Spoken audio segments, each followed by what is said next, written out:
I ain't the gun. Loading up from 9 to 5. I ain't the kind who get retired. Try the lap of Superman.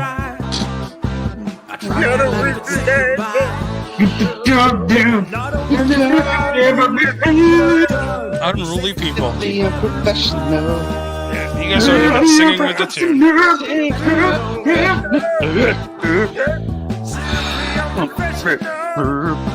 This is the last episode. Last episode of Simply Unprofessional. I hope you enjoy. Good evening, everybody. Welcome back to another episode of Simply Unprofessional, the last episode of Simply Unprofessional. I'm your host, Webby. Come on. Joining me tonight, we got my left-hand man, co-host, Mr. Robert Edquist, who's muted. Hi, I'm Rob, everybody. Yay. Hey guys, I'm Rob. I'm sorry, I was muted. I forgot. Yep, it's me. I'm here, and Devin is not. So, what's for me? That's my fault. True. And we got our SU on-scene journalist, Austin. Hey guys, I'm Austin. I'm the SU on-scene journalist. I pretty much just take over the on-scene. All right, that's enough. And we got Chris.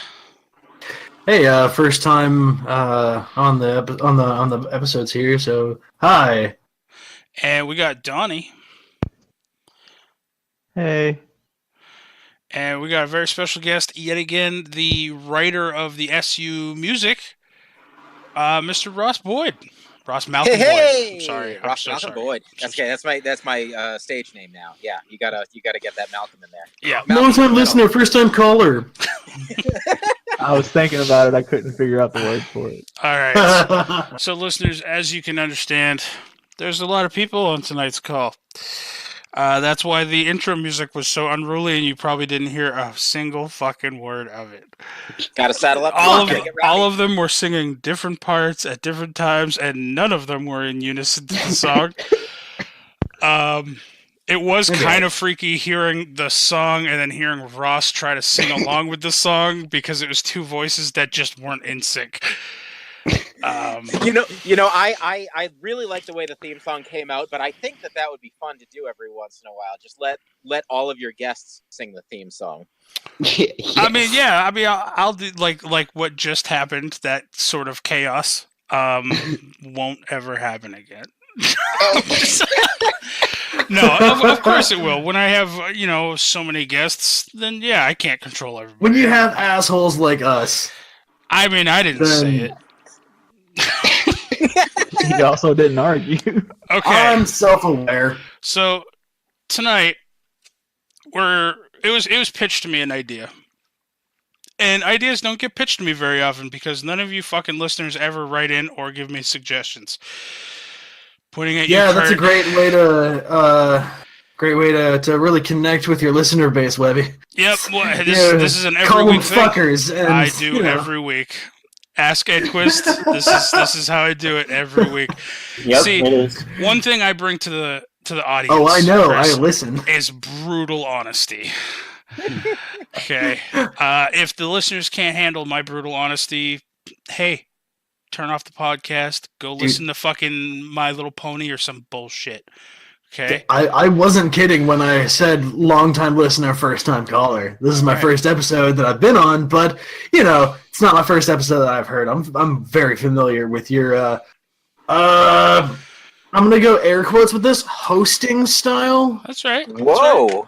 Well, shots fired. I appreciate that. I do consider it a hosting style. Anyway, let me just. I'm coming in hot, dude. Like you said, fuck Booster Gold at every single.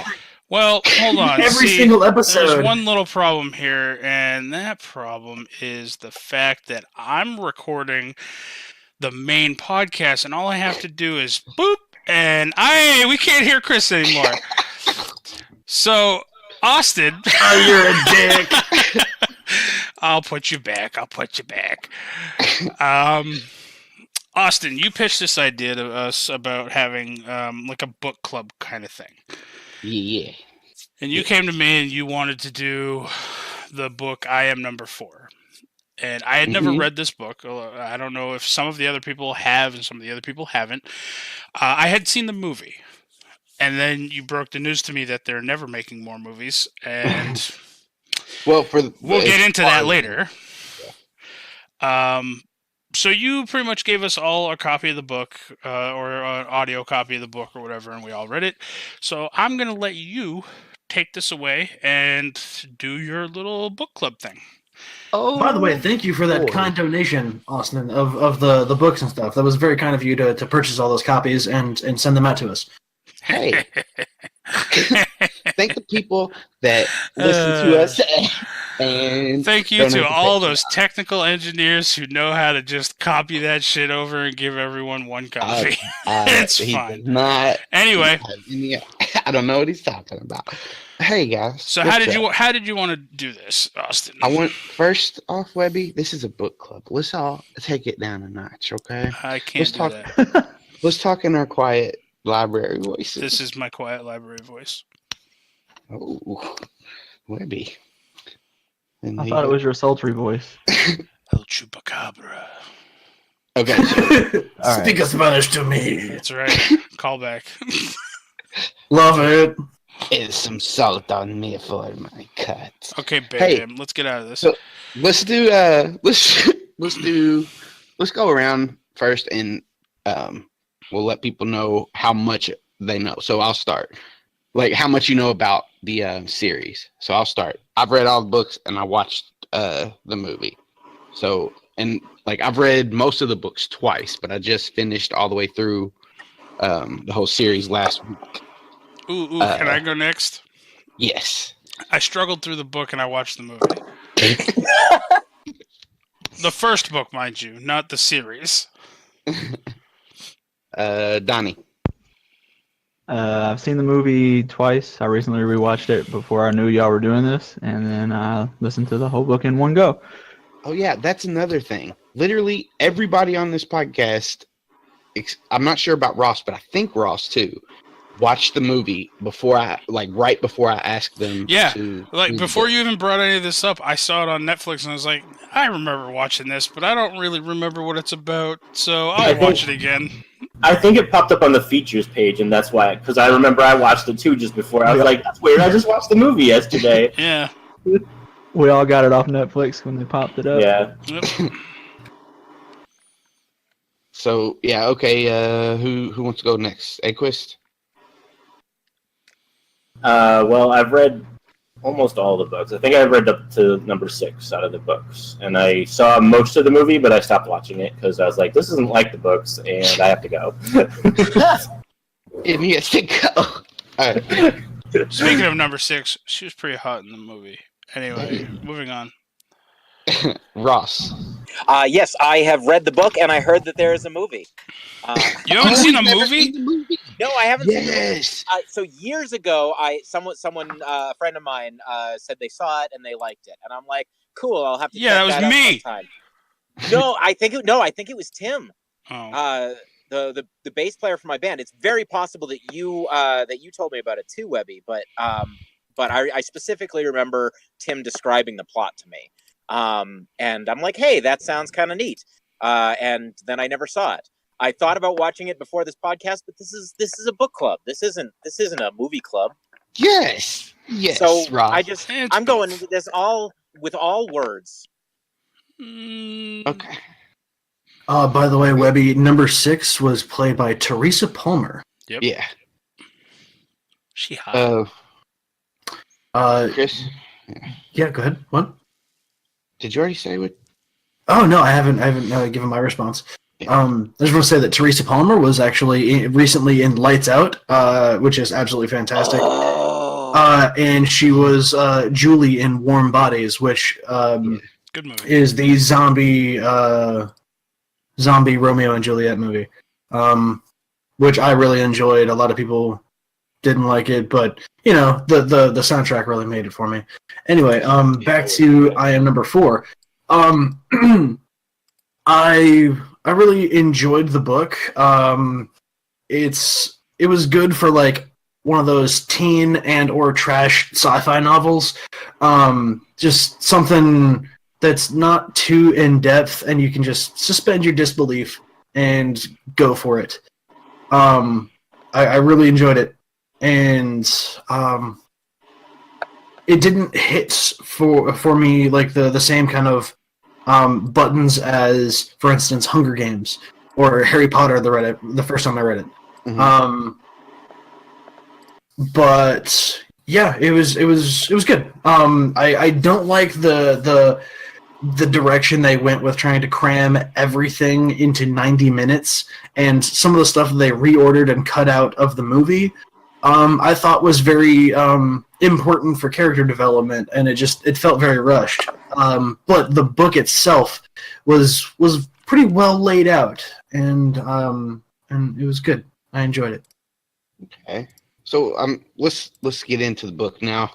I'm gonna pull up some like a summary or something to help me through it. I promise you, I've read the book and watched the movie. Right. But so like, all right, let's talk about how it starts out. So like, it opens up with like the jungle, and then it and number 3. And number 3 is there. So yeah. I'm trying to figure out how we should do this. Should we go into the book, or should we explain what the Well, let's do a quick summary real quick. I was gonna say, why don't you explain for those who haven't read it? Why don't you explain the premise of the book, and then you can dive into the book. But in the style of a movie trailer. Yes. In a world where aliens exist, but no one knows. There stands 9 kids who are gonna face a whole world of aliens. Okay. You find out I think that you have the flashlights for hands. the quickest way I think to describe this is, if Superman, if there was like a whole bunch of like Superman coming to Earth as children, and there were like General Zods trying to find them. Don't you dare compare them to Superman. Well, I mean, it's just a dude with a bunch of different superpowers, like telekinesis and lights for hands. Let's exactly. Yes. I'm on board with Chris because he admits flashlight hands. But let's let Austin go ahead and take this away because this is essentially his SU baby. Yeah, my bad. I'm taking over. No. I was just saying. I'm just excited. I'm happy to be here. So the book is about 9 kids, and they're all aliens from a planet called Lorien. And on Lorien, I'm not sure how much of this is in the actual first book, but I think that on Lorien, it's a special planet that the people that inhabit the planet live off. Like, they live in unison with the planet. So the planet has given them some of them special abilities. All of these kids they're separated into 2 parts. There's the guard and the Sepan. The Sepan are basically the teachers of the guard, and the guard are the people with powers. So that's this planet, and there's powerful like all these powerful people on this planet. Well, another planet called Mogador, and the Mogadorians. Shout out to Webby's homeboys, the Mogadorians and the Pikes. But they basically drained their planet of resources, so they came to Lorien, and basically took over their planet to use their resources, and are basically killing their planet. When they're done with that, they're going to come to Earth and kill ours. So the elders of Lorien put a charm on 9 of these kids. So, and the charm is that they can't be killed or they can't be harmed unless it's in order of their numbers. So number 1 has to be killed before number 2, and then number 2 before number 3, and so on. Which, can I just say, that is a really weird, like, side note to a spell. Like, hey, you're pretty invincible unless they kill the person who's right before you first. Like, it was explained in the first book that the reason for this is that the order was in their like closeness to the royal family or something like that. Essentially, like that's the lineage. So like number 1 was the furthest away from. That doesn't really have anything to do with it. I don't know if they No. say that in the movie, but in the books it's just they have no reason why they were picked. Oh, okay. It was, I guess. Yeah. Yeah. Okay. Never mind. I'm sorry. Like all the kids that escaped were related in some way to the elder councils. Yeah. But there weren't any specific. Oh, okay. Yeah, that probably makes more sense. Yes. Yeah. Okay. Sorry, I said royal family. I got mixed up. But it was that in like the flashbacks that John had, like those visions or whatever. Yeah. Anyway, I'll go back to meeting. No, you're fine. But yeah, so these 9 kids have this charm put on them. They can only be killed in order of their numbers, and also all of them are sent with a Sapon, so somebody to teach them. I think they got sent when they were like 4. And then it took like a year for them to get to Earth. Well, they were all different ages. Yeah, they're all different ages at the end, but it was they ranged between like those ages, like 4 to 6, I guess. Now, can I ask a dumb question? There's no dumb questions. Oh yeah, there are. So I did listen to, like I said, I struggled through part of this book. It took me far longer to listen to this audiobook than it probably should have. Were all of them sent to Earth specifically? All 9 of them were sent to Earth. See, I would have booted number 1 way the fuck downfield to some other fucking back-ass planet. See, like, there are only, apparently there are only something like 18 life-supporting, things in the, like, planets in the galaxy or universe or whatever. So, of these 18, like Lorien is the size of our moon, and then like so Earth was basically the best bet for hiding them just from sheer size. Yeah, I think it's the next closest too. Like, yeah, it was the one that they could get to quickest and hide them the best. So it was the best tactical option to be made in the split-second decision they could, because everything was falling to shit at the time. It almost sounded like it was their only option because it was the closest. Like it would have been it would have been useless to get to the next one, but that's also why it was so easy for the Mogadorians to find them, because they're just on the closest planet. That's the only place that they could go. That's where the Mogadorians are going next. Like, right. Because Earth is closest too, so they're gonna go there. Well, that's kind of like why I'm saying, why not boot number 1 to the next fucking planet? Because then when the Mogadorians come to Earth looking for, say, 4, 5, or 3, like they start off the book with, guess what? You didn't kill number 1 first. We gonna whoop your ass now. Well, I think it's spoiler-ish, but you find out later why they couldn't do that. There is a reason. That's fine. All right. I'm just saying, from somebody who hasn't read past the first book, that's what you get. Instant question in my mind was, why didn't they fucking do that? For one reason or another, they cannot be killed out of order. So I understand why you're why that's an interesting question, and I understand how you came to that conclusion. Right. Yeah. All right. So continue, Austin. They got these charms. They're sent to Earth with trainers, which are Sapons. Yep. So they all scatter throughout the world. None of them know where the other ones are going.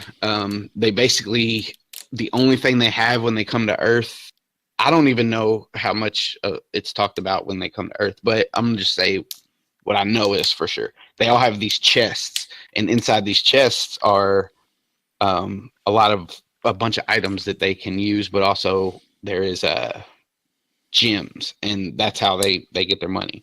And then that's how they basically go on. They start a new life here on Earth. And this is what the book is about them dealing with these Mogadorians, pretty much. So we'll get into, I guess, kind of how the book starts, and we'll talk about the movie, I guess, as we go to. So as we said, it kind of opens up as far in the jungle, and you meet one of the kids. So by not by this time, I guess. So this is number 3, and number 3 is basically in the jungle. He's sleeping with the Sapon, and something. And by I was about to clarify. And by sleeping with the Sapon, it means that like they were in a jungle hut. And they each had a very small bed across the room from one another, and they had mosquito nets around their beds. Like they were the Sapon and they were both asleep in the same room. They were both Dickheads. Don't sully this children's novel with your smut. Okay, I'm sorry. I'm gonna start over. Webby, cut that part out. Hey, nope, I'm not editing. So. This 15-year-old kid and his adult Sapon are in the jungle, both of them men, and then they fuck. And then yeah. Hey, now I've seen pornos that start like this. Austin, I'm pretty sure you read the fan fiction version of this book. Oh, sorry, restart podcast. You guys gotta read the audiobook fan fiction. No, but monsters bust in his room. He runs and it describes him having all kinds of like he's jumping over logs and diving underneath. Right, super agile. And at one point he jumps like a whole canyon, and he thinks he's safe. He said in his head he's thinking, if I can just get past this canyon, I'm safe. He jumps, makes it past the canyon, and the Mogadorians are on the other side of the canyon. Kill him. Turns out he can't. Yeah, he can't. Get the fuck out. So see, Edquist, the only person who can do puns that I enjoy is Russ. I hate puns otherwise. The worse they are, the better I like them. Yeah. All right, so they end up offing number 3. So yeah. Since they've offed number 3, we automatically know they've offed 1 and 2. Well, yes, that's true, because we know that in order. I guess in the book you don't know this yet, but yeah, you guys know listening. So there's only 5 left. Mm-hmm. Okay. And thus we have the book's title, because we follow the guy who is next in line, number 4. And number 4, when we first come to him, he's in the next chapter, and he's Daniel from Florida. Yeah, he's from Florida. And it opens up with him. What is he? He's at a party or something on a beach. I think that's how I know that's how the movie goes. That's how the movie goes. I think that's how the book starts too. I know he is in a beach somewhere with a girl. Yeah, he is at the beach with a bunch of friends, and they're basically having this beach party for the end of summer before school begins. And then as number 3 gets killed, Austin, do you want to take over? Well, I mean, like, essentially his I'm going to use the word legacy, but that's not what it means in this book. His the death of the other guy cock blocks him in certain ways. Go ahead, Austin. I guess, because I guess he's getting with this girl, I guess, but they're flirting and talking and shit. Yeah, whenever one of the numbers dies, everyone else, all the remaining numbers get a scar burned in their leg. So he's in this ocean with this girl. Number 3 dies. His leg starts to burn, and in the movie, I know the water boils. I'm not sure if it does that in the book, but he sees a vision. He sees a vision in the water in the movie, anyway. Yeah, I don't think he sees it in the book. I don't think he sees that vision yet. Doesn't he see that vision later on after they've already decided to move? No, he sees, like, when he's in the water, like, he dove down, essentially, to try to cover up his ankle, and, because that's where the scar, and it, like, burns itself into their flesh on their ankles for some reason, and while he's in the water, there's like because the water's boiling, it's like bubbling up and stuff like that. And in the bubbles, he sees this vision of number 3 being killed, and the Mogadorians like coming after him. They're like, "Move out!" Blah, blah, blah. Yeah, he sees that in the movie, but I don't know if he sees it in the book. He does. In the book? Yeah, in the book. He sees this, and then he almost passes out, but he gets control of himself, and he swims back to the top. He swims back to the surface, and then he's like, See, "Yeah, this is maybe where I got I gotta confused. know. I'm sorry." This is maybe How where I his- got confused because I thought he didn't get that vision until like he already went to the new city and like his flashlight hands first turned on, and he Yeah. started freaking all out. I know he had a vision Yeah. there too, but I thought No. that's where he saw number 3 die. In the books? In the ocean, his leg just started to boil the water, so he ran away. That is why he left. He jumped into the water because the water was boiling around his leg, and he swam back to his house. Oh, so it lit up when he was out of the water. In the books. Is that what you're saying? Well, No, I'm pretty sure he in was the like, book, it started boiling the water because him and the girl were in the water together, and Okay. because the scar came, it's basically it burns into his leg. It made the water start to boil, and she saw that, so he I don't swam know away. if you guys all like took chemistry, but it's like like magnesium, how it burns super bright. Yeah, it's like a magnesium burn in his flesh. Well, either way, he gets the scar from number 3 dying. In the book, in the movie, he sees a vision. Webby, you said you remember him seeing a vision later on in the book of 3 dying. Well, that's the thing. That's where I get confused in the Yeah. book is he has so many goddamn visions. Like, Yeah. I thought the one where he saw number 3 die was when his fucking flashlight hands turned on at school, and then he hid in some fucking closet. That whole thing happening was I don't think he had a vision there, but he like almost passed out, and he like when he came to, it was Henri No, busting down the door. His sapon. that's in the movie. The books, Henri doesn't come and get him. Yeah, he does. He doesn't come and get him right then. Yeah, he locks himself in the photography room, and Henri is the one that opens the door and brings him out. I remember very clearly hearing the guy who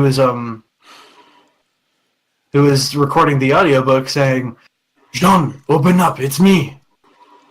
All right. Well, I guess I don't know. It's been Because in the movie, Henri didn't have I've a looked French through accent. the books already, so it's been a while. So I could be wrong. I got you. You're good.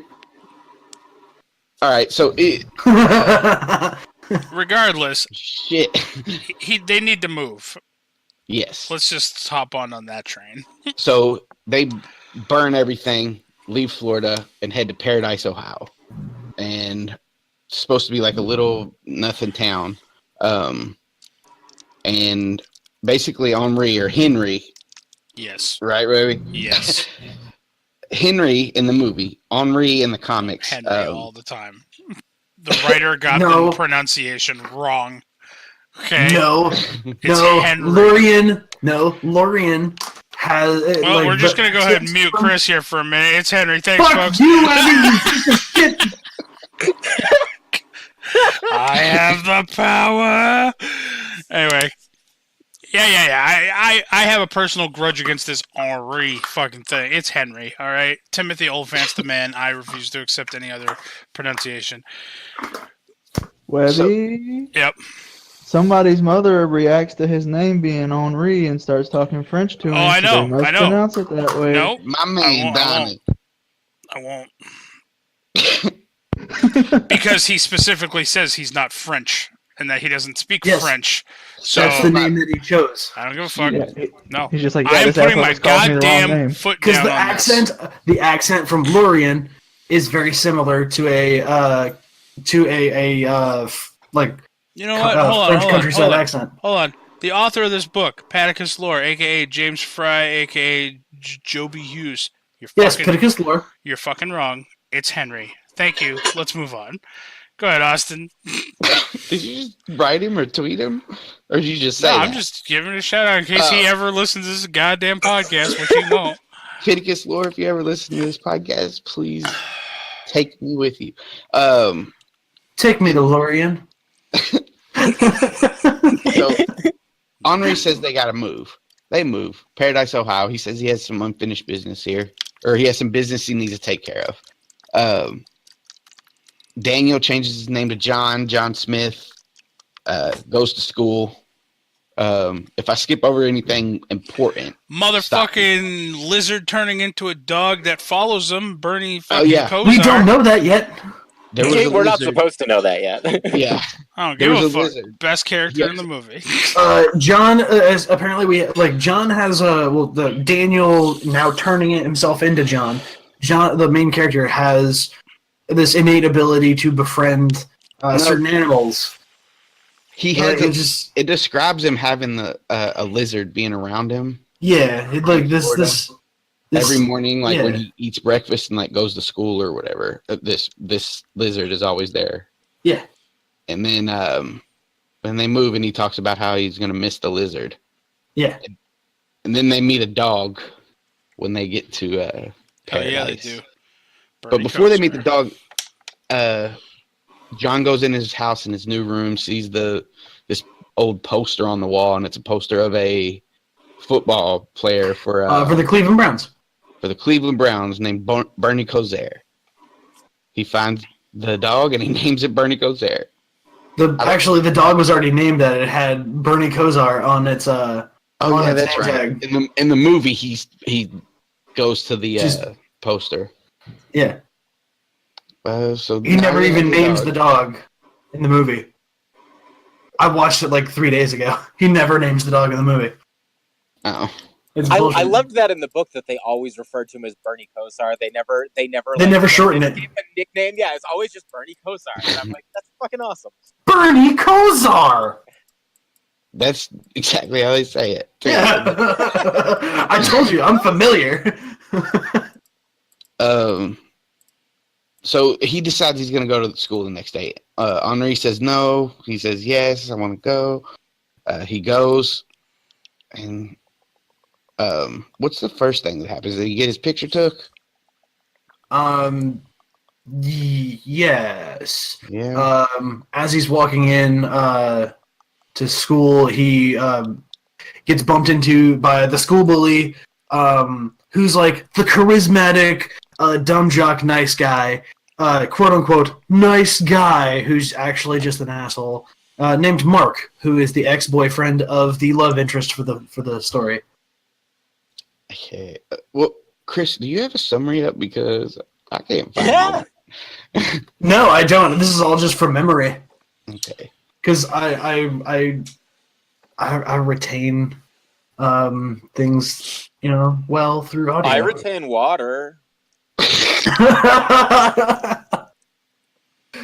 So yeah, he meets Mark, who's captain of the football team, and he meets who does he meet next? Does he meet Mark? You said he met Mark first. He met Mark, and then he befriends conspiracy theorist Sam Good. Yeah. Yes. And they changed Sam's last name in the movie, and I don't understand why. But anyway, what did they change it to in the movie? It was something like Goodman or something like that. No. Let me see here. Still Sam Good, played by Callan McAuliffe.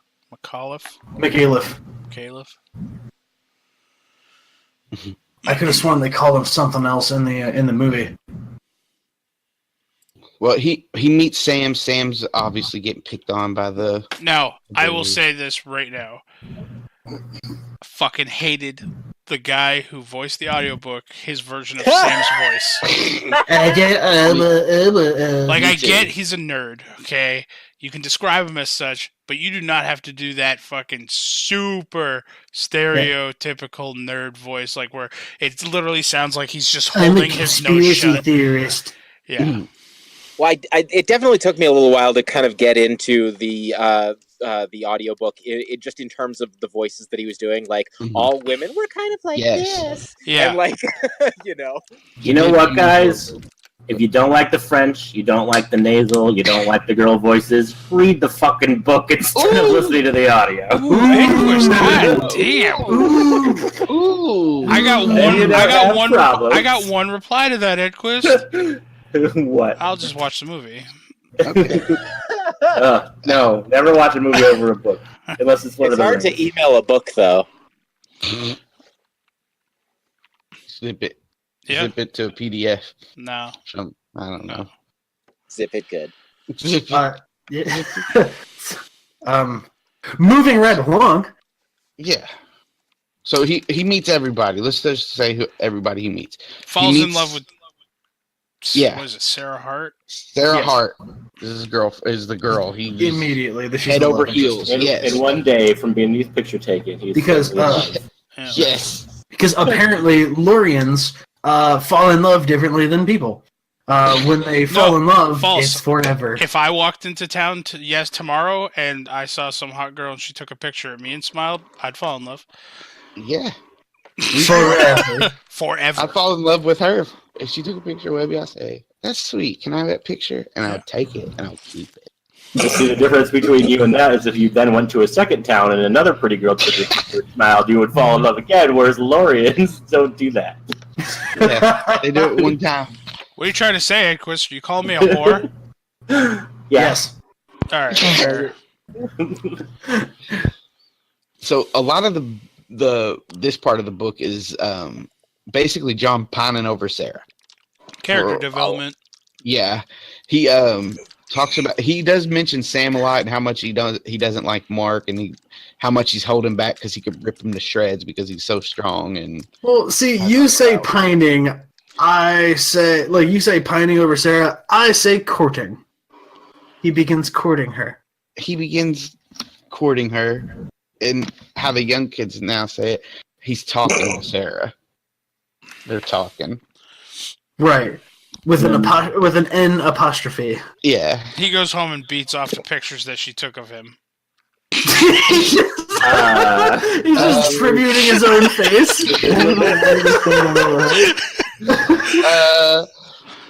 God damn, Webby. I was gonna It's in read the that books. part. Look for it. If you don't remember it, reread the book. Subtext. It's all subtext. Read between the lines. That's right. Now all we need now is Ross's. Perfect. God damn it! Keep going. So he, That's a good book. he talks about how beautiful Sarah is, how much he loves her, and how she's just, so different and unique. And he talks about how Mark is just so up his own ass, the typical jock. And Sam is the nerd, but he kind of likes him. And him and Sam become friends. Him and Sarah start to talk. Mark hates him.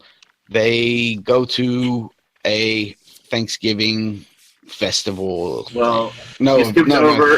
a Halloween thing. Halloween festival. You skipped over the part where he got his lights, and then Mark stole his phone, and Sarah got it back and put her number in, and that's when they started talking. There's also a food fight where he kneed a guy in the crotch, and Yeah, I remember almost an entire chapter or something of Sarah, like they made pancakes together or something, or waffles. in home ec class. Yeah. Yeah. That actually happens the day before the big stuff. doesn't Man, it? whatever. The day of. Listeners, true love doesn't happen that way. All right. Look, I'm not very good at this. I'm finding out as we go along. See, true love doesn't happen like once in a lifetime, punched in the face like a Commodore song. All right, Commodores usually only they sing about like love, sweet love. That's right. No, it doesn't happen that way. Sometimes love is just a little tickle. Sometimes it's like a feather that comes by once a day. In the real world, it's painful and it's there. useless. It's like, oh, okay, good. I know this thing still works. Your dick? Hey. No, my heart. Oh. So his lights come on in the middle of some class One of while his it's dark. class, Mark, yep. and he tries to hide them, but he can't. Puberty. He runs out. And yeah, how are you gonna burning. hide 2 1,000,000-watt light bulb fucking Oh, flashlight dude, hands? he tells tucks him in people his they're armpits gloves. and run. And He tells he people doesn't that get the their rubber glove. gloves He with doesn't. flashlights on it as a joke. Is what No, he- that's during the Halloween thing. yeah. I know. He, All right, Edquist. God. You know what, Austin? Shut up. Edquist, take it away.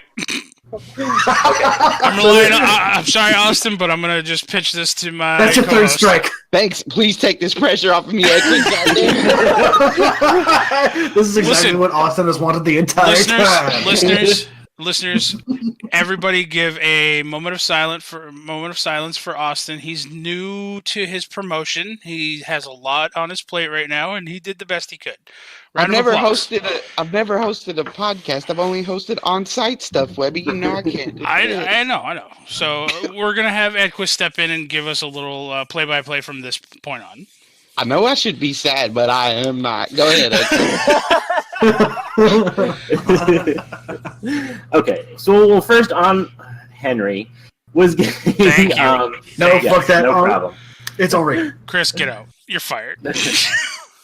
Fine, on Henry. He Okay. left. Block him. Nope. See ya. No, come on. His name is pronounced Booster Gold. Oh, Fuck that guy. fuck you. You fuck yourself, Webby. Well, let's Okay. just do. All right. See how hard No, it is? This. See? Go ahead, Edquist. So, all right. So Booster Henry is getting very angry. Damn it. Booster on read. No, he's getting nervous that John's legacies haven't developed because he's getting older and he should have gotten them by now. And then he finally does get them in class. In the surrounding class, they turn out the lights. He can start to see a glow in his hands. So he sits in class until it's over, keeping his hands under the desk. And then he tries to leave, and he gets confronted by Mark because he gave Mark a smart remark at the beginning of class. So they're going to have a fight, but then he realizes if he fights with them, people are going to see his hands, so he runs away instead and leaves his bag behind. And he goes to he remembers what the principal told him when he got there, and he goes to any of the rooms that have locks, which one of them is the photography room, because people can't just open the door, they'll ruin all the photographs.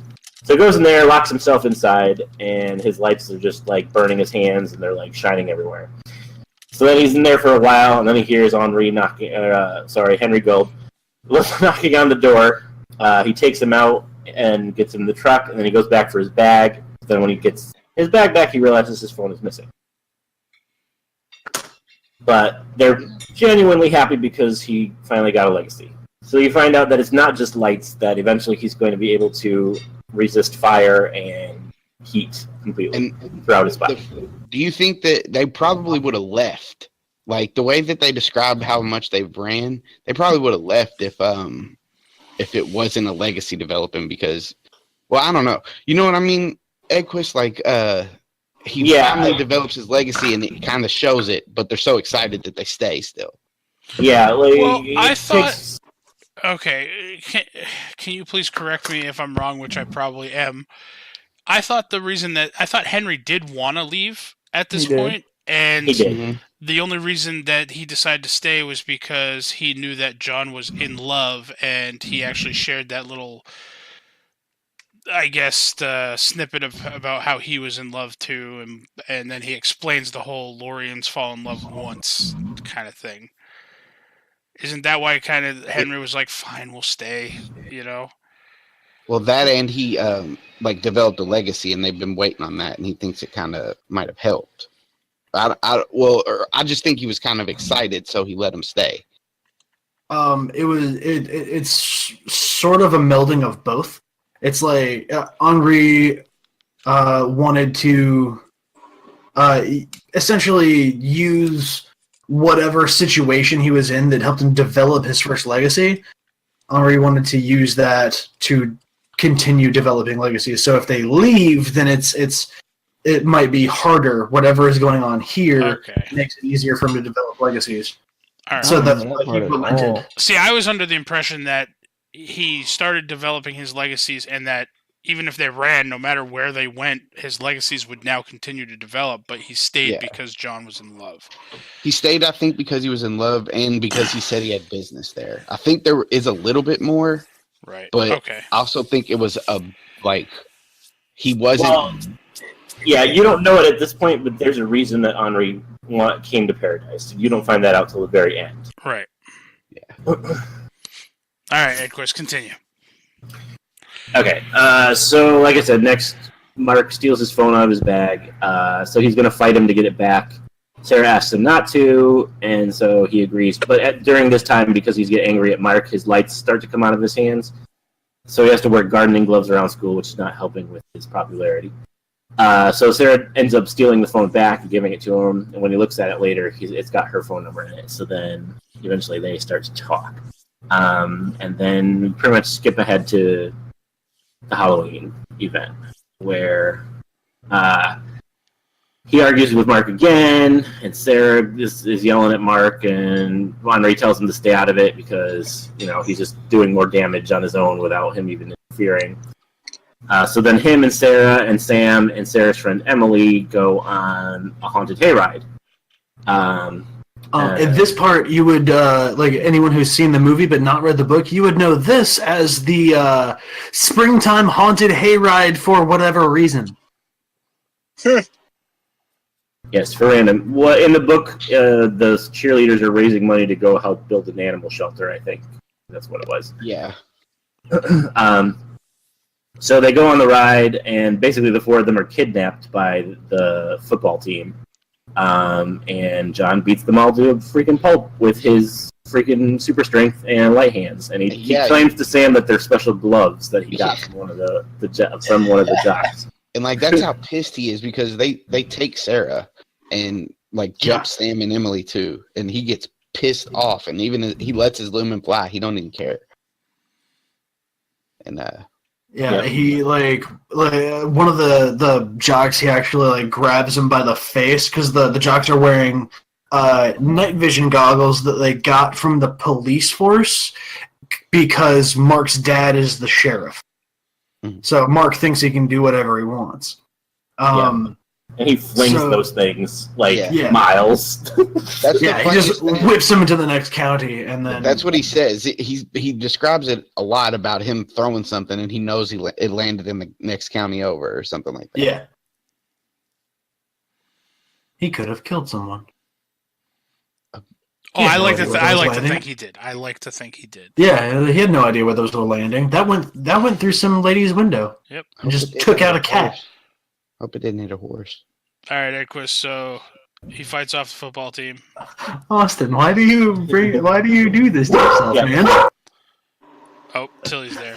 Okay, correct me if I'm wrong. This Halloween event. Yeah. Is this the event where Henry talks to Sam and they banter back and forth about conspiracy theories? Yes. Before the whole haunted hayride thing. Yeah, I loved this part in the book. Yeah. Webby, you take that one. No, I'm good. Yeah. That's literally all I have to say about it, is they start bantering back and forth about, well, I heard such and such conspiracy theory. Well, I heard about this aliens and shit. Well, and then you all of a gotta hold sudden, your nose when you say it. And then all of a sudden, Sam busts out, well, I heard the Mogadorians are coming to Earth, and there's going to be a big war, and they're hunting blah, blah, blah. Which happens to be fucking true. And then Henry and John just stare blankly for a minute, okay. It's like that meme with the dog sitting at the table with everything else on fire, and they say, and the dog says, "This is fine." Mm-hmm. That's the look that was on their face. They're like, "Everything's okay." So, I mean, that was probably one of my favorite parts of the book. Is I do like Sam and Henry's interaction there. So. Yeah. Wasn't the part after that? I think it's when he starts running with Bernie Kosar. Oh, Bernie Kosar, yeah. When I read it, I said Kosar. So that's why I always say that. But yeah, Bernie Kosar. But he, and then... Bernie Kosar! It describes one part where Bernie's running alongside him. Of course, John's keeping up with them because he's an alien. But Bernie runs into the woods... And John thinks he's lost him, and he gets to the school, and Bernie comes out of the woods. So that's a little bit of foreshadowing, I think. Yeah, it's like for some reason, while John is keeping up with a decent pace, he can run up to 70, 80 miles an hour. just about. He can just like full tilt sprint at like 80 miles an hour. But this dog is keeping up with him while he's doing like a normal person's full on run.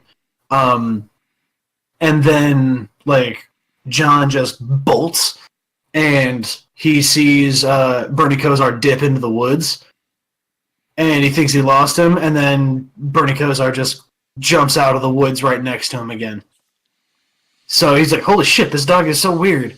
This dog just took like some kind of weird shortcut that he knows of in order to get here. And speaking of dogs, Rob, how's Matilda doing? She's alright. Alright. The cops here. She was barking at them. Alright, so why don't you finish up the Halloween thing? We talked about the banter between Henry and Sam. Yeah. I think he muted and didn't know. I think he keeps muting.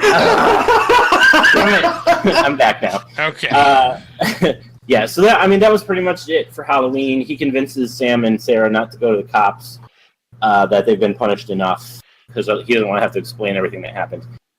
So then, basically, Sam doesn't talk to him for a while. He still is having home ec with Sarah. He has the runs with Bernie. But Henry asks him to talk to Sam and get the magazine that had the article about the Mogadorians. So he goes over to Sam's and he's like, "Hey, how's it going?" And then Sam pulls a freaking gun on him. And it's like, boy.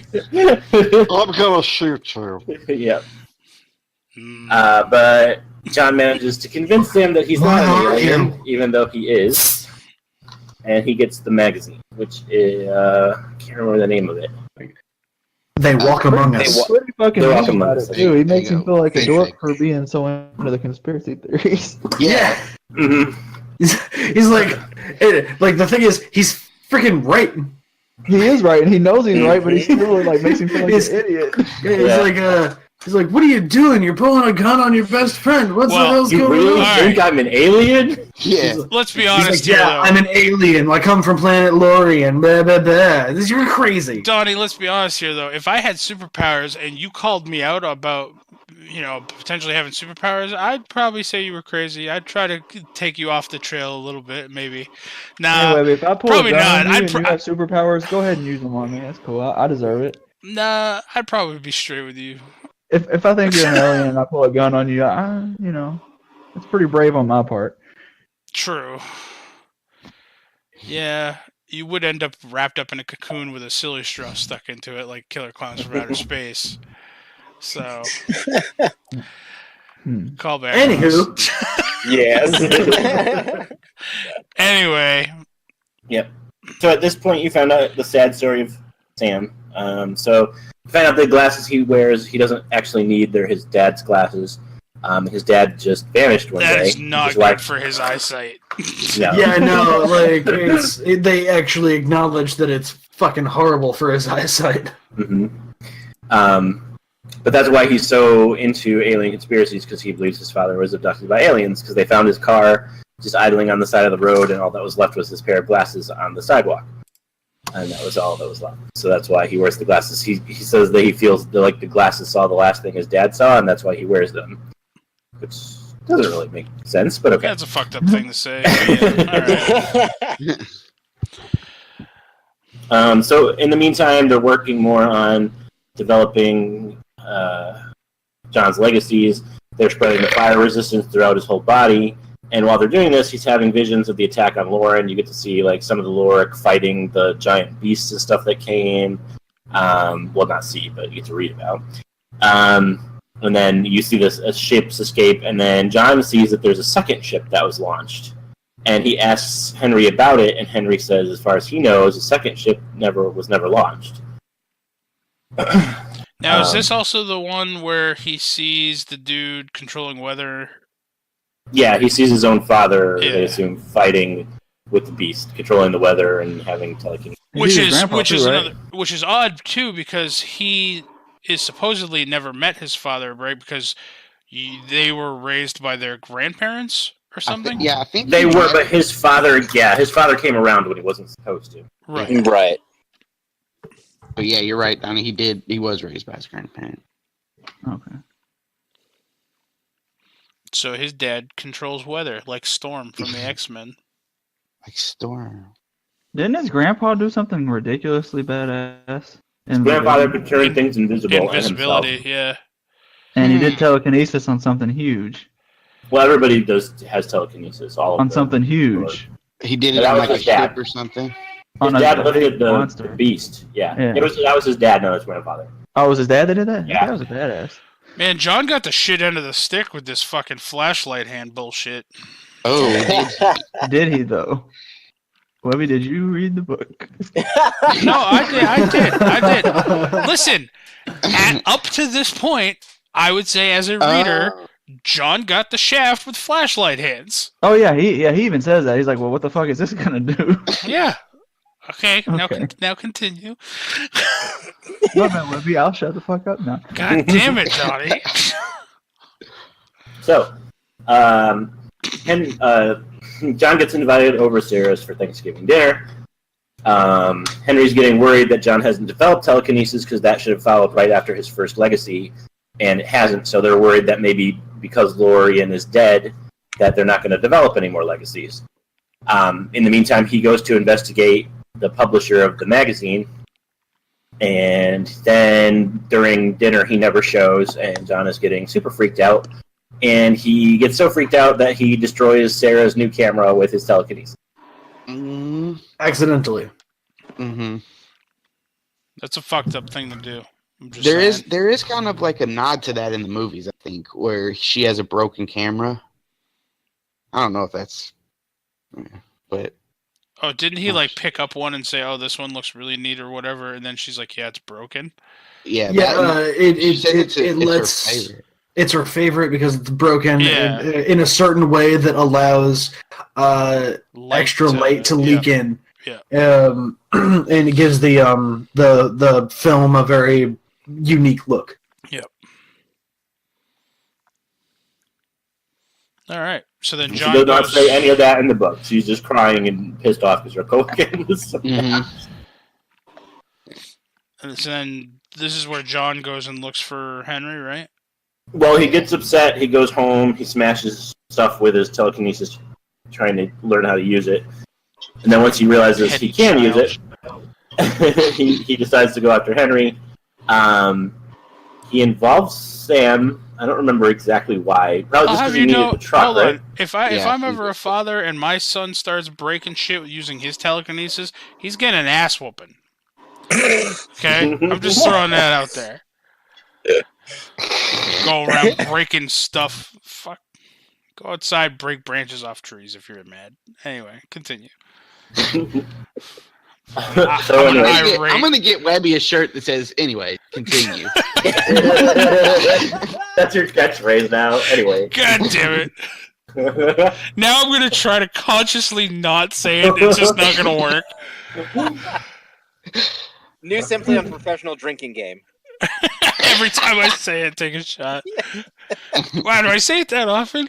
Fuck, I don't even realize I say it. Like, we'll either be super hammered, which is frowned upon these days, or we'll be like dead by the end of the episode. I'm good with that. Wow. All right. For me, not for you. God damn. Go break something with your telekinesis, Chris. It's good, dark. Don't do it. Chris is a trap. He said he was gonna whoop you if you did. Call back because me and Austin adopted you. I forgot all about that. Which one's the mom? I Austin. am, I think. Yeah, Austin is. I just Have you freaking seen Austin's Austin's Bloogles? His he has the sweetest eyes. Of course he's the mom. Aww. I love how he phrased that in a way that it was a compliment, but he's still calling you the female. He wins. I don't care. It's on my eyes, blue. What is it, like Regal I- Blue? like- Is that what he's calling them? Dude, okay, Austin's eyes are so blue that I think when he's like an 80-year-old man, like the only memories he's gonna have are of his dead friends. It's like, oh, ice cream. Jeremy used to love ice cream. Like, I can't handle old people with super blue eyes. I'm gonna. They all have really good memories. Is that what? Is No, that what we're taking away like from this? I'm saying like the Are only. you saying I'm gonna be a White Walker? No, I'm saying that like your eyes are so blue that when you're an old man, it's gonna look like the only memories you have of Remember that happiness day are we had actually tapioca sad. pudding? No, Grandpa. What the fuck is tapioca pudding? What is pudding? I'm Oh, not you your real young grandfather, kids. you little shit. Yeah. Come on, kids, take me to the horse farm. You were adopted. I only have. Never mind. Never mind. All right, Equus. Keep going. Hey, Webby, what is that thing you say? What happened? Anyways, continue. There you go. Okay, so he tells Sam basically that Booster Henry is missing, and he's worried. He doesn't tell him why. So they go and they steal Sam's dad's. Matilda, we That's are right. all judging you. That's right, fuck Booster. So they steal the truck. They steal Sam's dad's truck. Yep. And they go to the town where Henry went to look for the publishers, and they found out that he's been taken prisoner by said publishers, who are semi-working for the Mogadorians, because they were attacked for printing the article that they did and told that they would be killed if they ever said anything about it again. So when Henry shows up to ask about it, they freak out, and they tie him up and put him in the basement. Now, okay, here's my question. Henry is supposed to be this badass, like, fighting person because he's supposed to train John.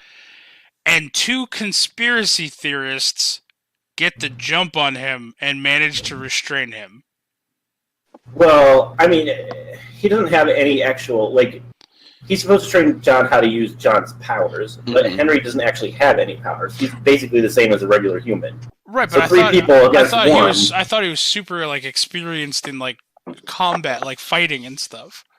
No? I don't think they ever establish it with Henry, alright. but he should be, but they don't ever establish it in that book. I think. All right. I don't know.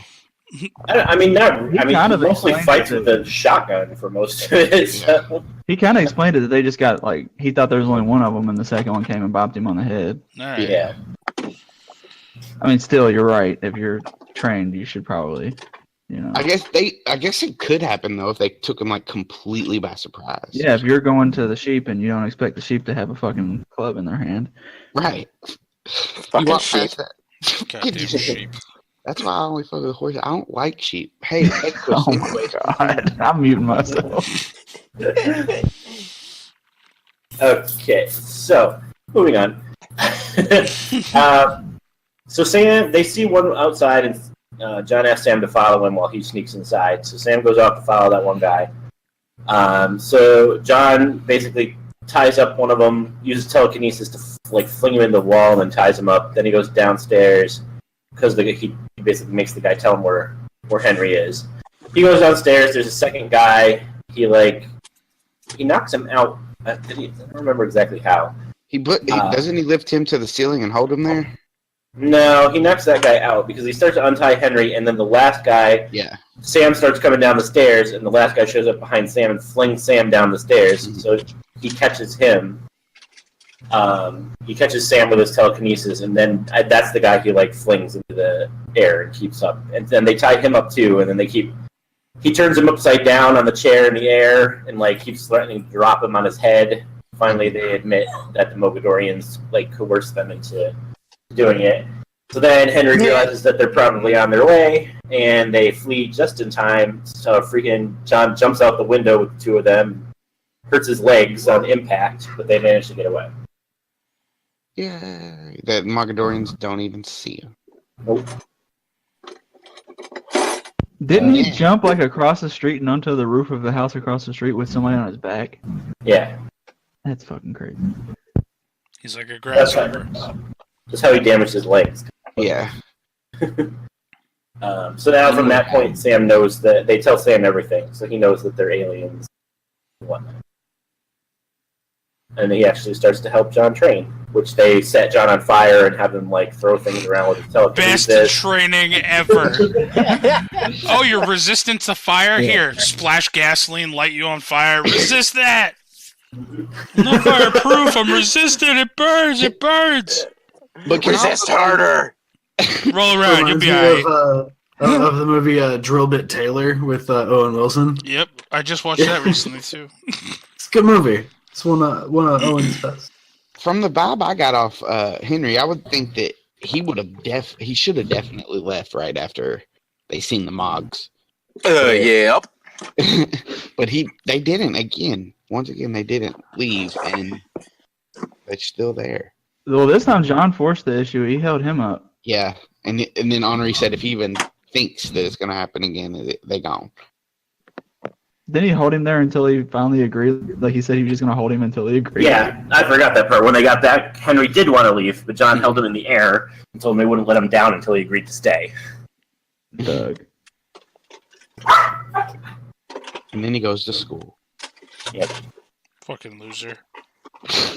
I think the best part of the book that was not included in the film was was after John saved Sarah from the fire. There was a fax. There was a fax that arrived for John at the We didn't principal's. get to the fire yet. No, No. We haven't gotten there. I thought you guys just mentioned the fire. Like, No, No. we Yeah. were mentioning lighting him on fire Yeah. as No, part like of his he- training. The fire's the No, next but- thing, I think. But Donnie just mentioned carrying somebody out on his back. Never mind. that was No. That was from the newspaper. Yeah. Oh, my bad. Spoilers, people. Don't worry, we're going to be talking about it next. We're gonna get there. So basically, it's just more piddling crap in between, and then we get to the fire. Mhm. There's a house party that Marcus thrown. Well, yeah. Well, Mark did invite him. Like Yes. Mark did kind of like. This is where Mark kind of turns around a little bit, sort of, Mhm. for no reason. This is I think it's months partly later. because like it's months later, so Mark's kind of gotten used to this dude being around, and in the whole thing of the hayride fight, John picked up the entire football team, not at the same time, and threw them all in like a pond. Like he kicked the shit out of them and then picked them all up and threw them in the water.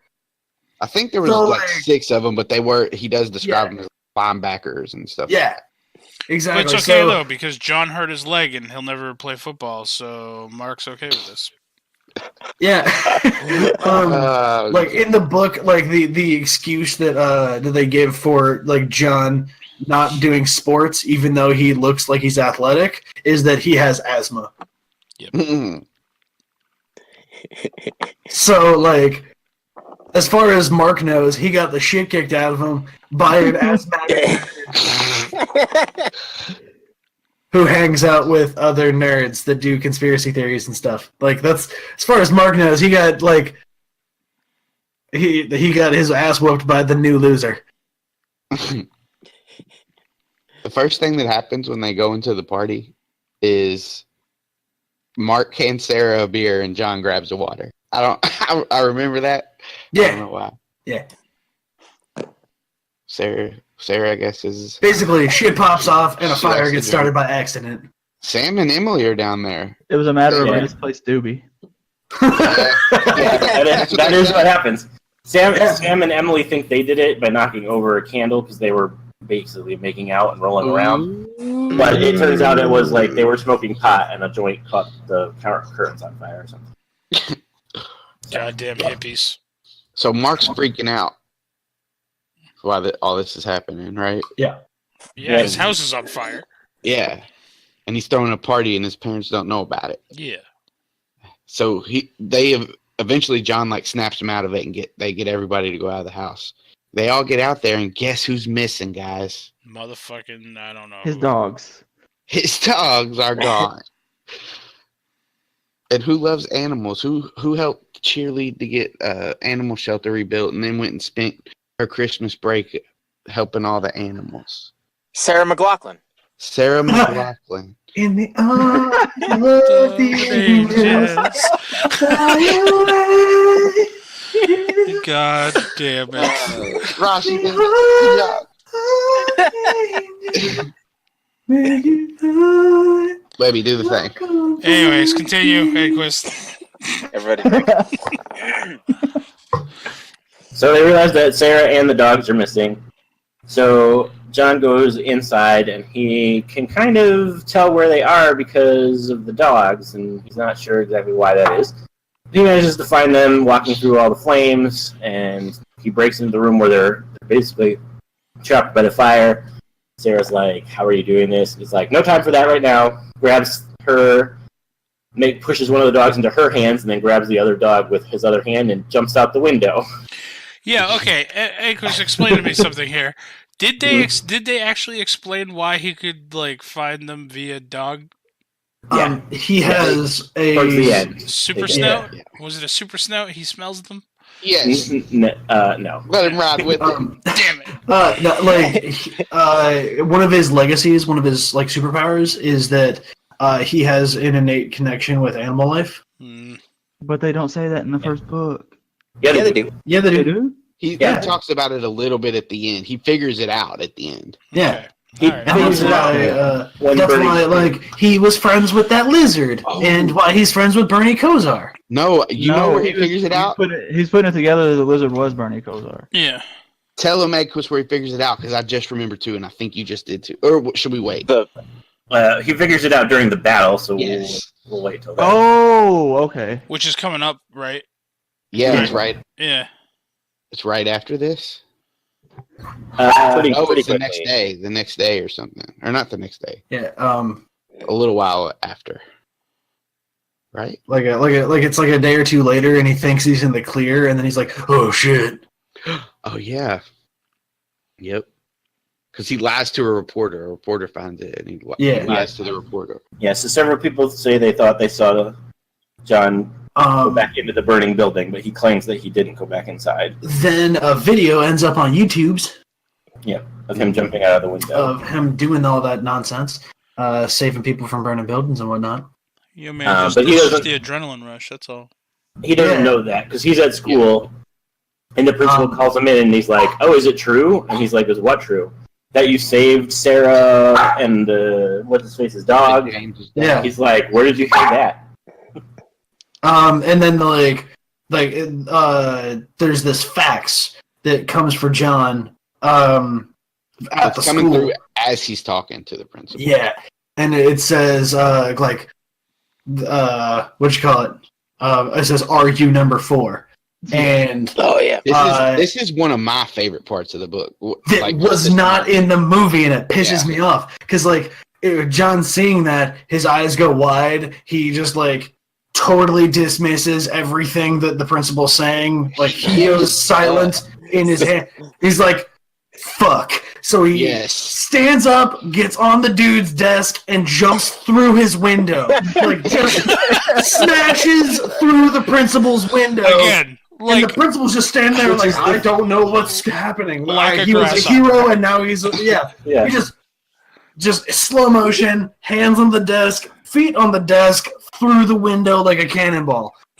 Which is the third window he's jumped through, so I think he's developed a case for it. Another I think legacy. that's one of his legacies. He's very good at jumping through windows. Yeah, when he's jumping toward a window, that side of his body naturally becomes harder, and callous temporarily. Just throw him in a room full of doors. Oh, foreshadowing. What did I say? Hey, can I say something real quick? Go I ahead. love when Edquist touches on a part that is foreshadowing about something, because I can hear a little tinge in his voice, and I feel like he goes away from it for me. I don't know what you're talking about. I don't know what you're talking about. Anyways, So- continue. Oh, he did. The reason he jumped out the window like that is because he did see Henry pull up to the Yeah, he school, was running slinging from his homie. gravel. Yeah. Yeah. So like he jumps out the window and then he books it home at 90 miles an hour Yeah, way to blend on in. foot. Yeah, right. Well, he's moving too fast for anyone to tell what it is. So Well, the principal still saw him jump out the window. That's yeah, odd. right. So he just fucking books it, and he gets home, and I'm pretty sure Yep. Henri was there with Mark and No, just wait, Mark. no? Just Just Mark. Mark was there. Just Mark? Okay. Mark was there, and he shows him the YouTube video. Mhm. He's like, dude, this is bad. And then Henri pulls up. Henri pulls up, and then, like, they have it out, and he's like, I'm going back to the school to get Sarah, because she's in danger. And then, So like, Mark's party was the turning point for Mark not being a douchebag anymore, right? Yeah. yeah, it's real hard to be a douchebag when you're homeless. All right. And it's super Oh my hard God, to some be good news. it's super difficult to be a douchebag to the guy who saved your dogs. Yes. All right. So there you go. It's like that's a twofer. You know? So he goes back to the place where he knows Sarah is going to be at. Yeah. Then he goes back photo to room. The photo. photography room. So he goes in there and he scares her, but they still look at pictures and stuff. Oh no, that's in the movie. That they still look at the pictures. There's one thing I got, and in the movies they run away, and then Sarah's like, "Hey, one thing before you go, come develop these photos in this dark room." Yeah. I like, laugh it's so because fucking it's stupid. true. Like, Yo, we're it's being so- chased by killers. We're all in danger. But yeah, let's develop some photos. Which takes for fucking ever, and I don't. It takes like a day and a half. Not in the movie Yeah. world. You just swish it around in that water and hang it up, and bam. Yeah, like, no, That's true. fuck. It takes so long to develop pictures right. But yeah, No. Equus. Equus. Continue. Okay. Well, so yeah. Did you mention that Henry showed up and wanted to leave immediately, and he was like, "Now!" and ran back to the school. Well, I missed that. Now. no, I told her that Henry showed up, but yeah, he didn't say. It would have been even better if Henry was like, "Hey, we gotta leave," and John just like punches him in the throat and just keeps running. Yeah, like It's like, dude, we got places to be. after seeing everything go off the rails, he runs back to the school and gets his girl, and then they hide out in a classroom, and then homegirl 6 pops up. Hell yeah. Oh, 6. 6 pops up because she has the power to turn invisible. Mm-hmm. And that's I think it's cool. crazy that like later on that Sarah and number 8 have a baby, What? and that like Wait, what? wait, What? what? What happened? Never mind. Keep going. I'm never gonna read the rest of the books, Who's so I eight? don't care. Who's 8? What happened to John? He died. She doubled up on John. She went from 4 to 8. The numbers really He's mean literally like the man you are. Man, the God numbers damn. are measured in inches, what a Webby. fucking hard. Jesus. Oh my god! So never mind Henry. I think John should run up and throat punch Sarah. Me too. All right, let's. Literally twice the man you are. Shit. Yo, 8, you should have been a blowjob. Anyway, and then number 8 shows number 4 that he has all of his legacies, and they're way better than fucking flashlight hands. Oh man, I can't. I want to stop. Anyway, Ed quiz continue. Number 8 can make his dick vibrate. Also, Aquis, me and Oh you are my gonna have a little God. chat after this. I want to know more about number 8.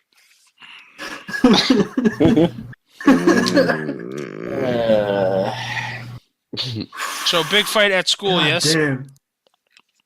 Mhm. Yeah, Yes, then big the fight at fucking school. things attack. I just want to After get. that, we I just want to get to my the favorite end. part. I just want to get to my favorite part. So fight at school. The Mogadorians show up. There's like, it's like 4 p.m, but it's like it's midnight outside. So the Mogadorians are somehow casting darkness over this place, over the school, and they like yeah. Henry shows up, and yeah. Henry and Sam show up.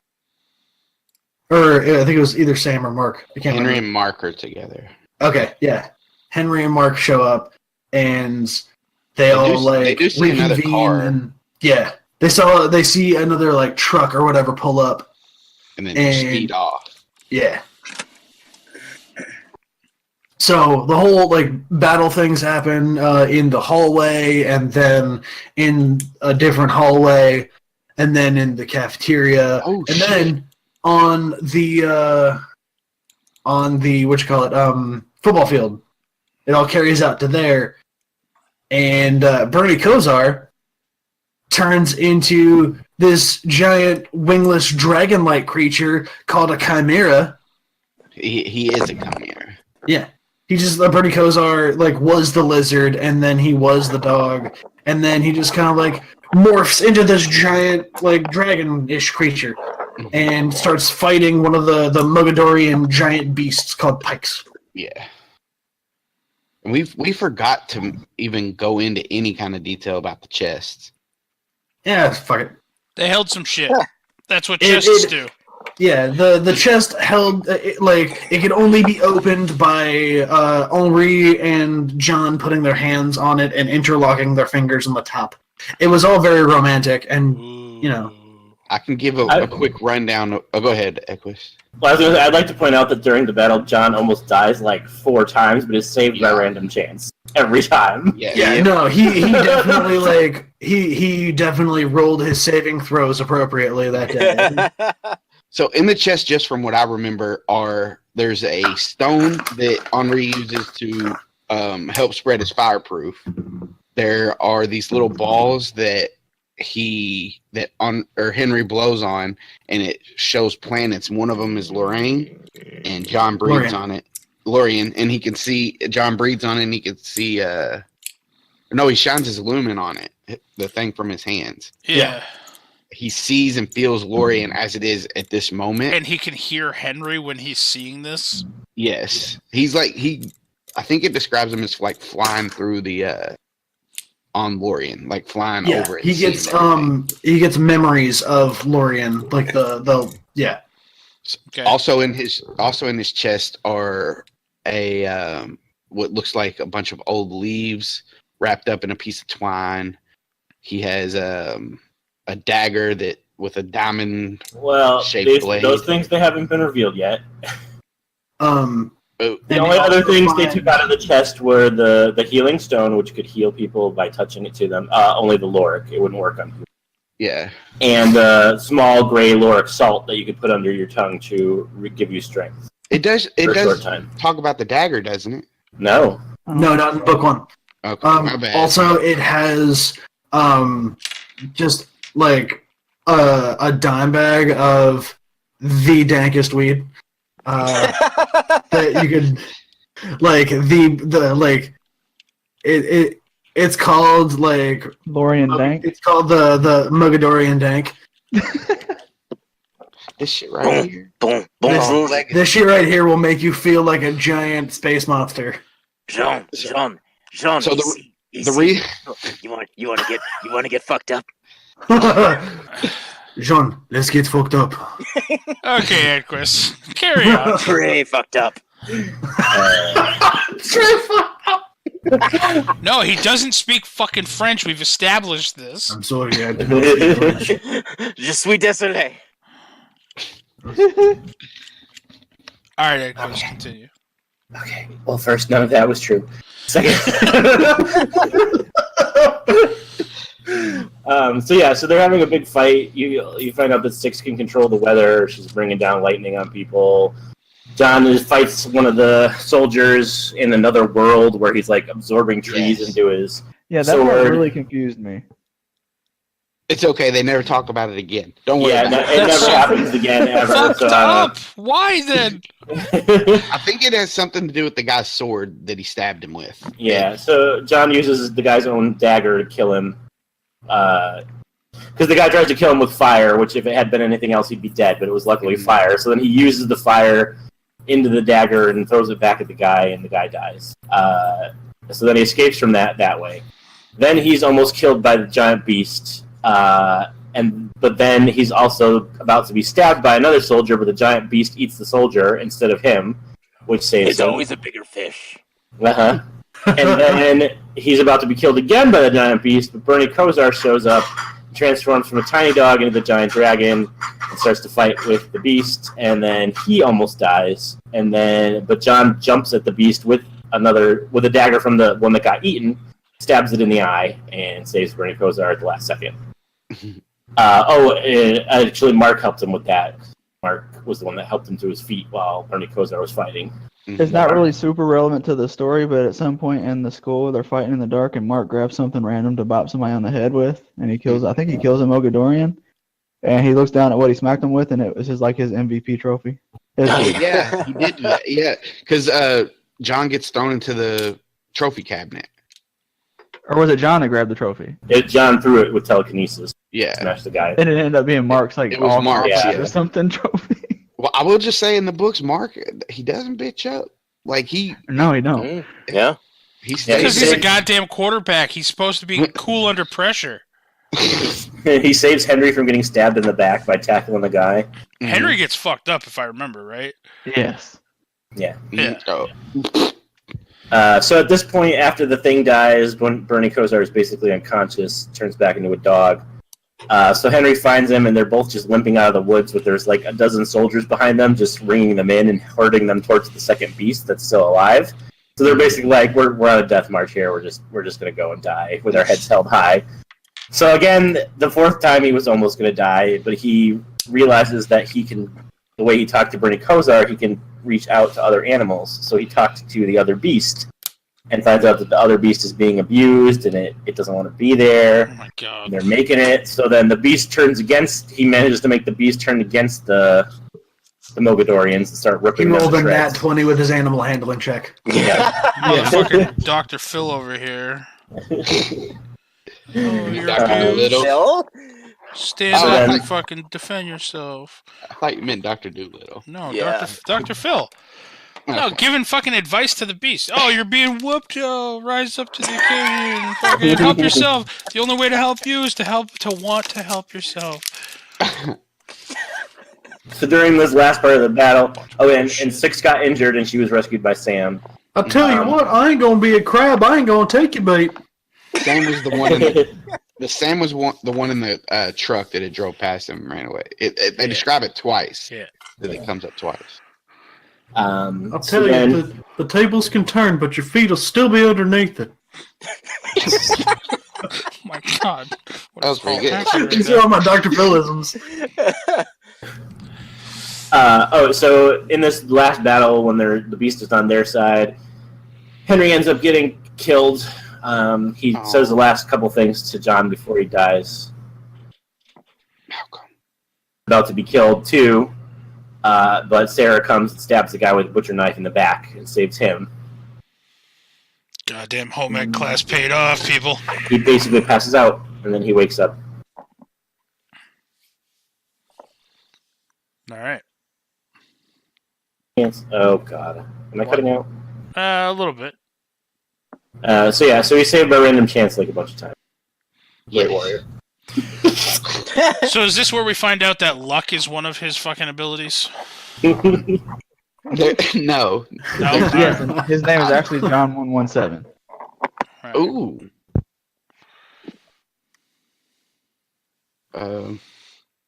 So yeah, Henry dies. They take care of him. I think they bury his body under rocks or something like that. Like they put a bunch of rocks over him. I think they burn him. Yeah, Do I'm pretty they? sure they burn him. Oh, they burn him. I'm sorry. Look. It's been months. Listen to this book. Okay, so that happens. Then basically John has to say bye to Sarah.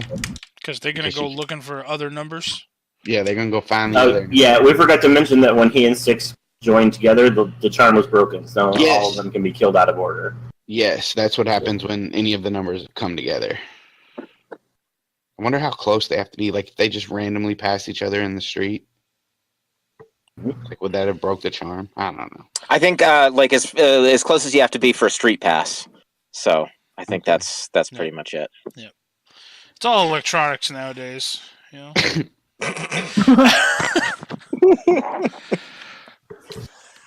So you find out that it was Six that sent the fax. Yes.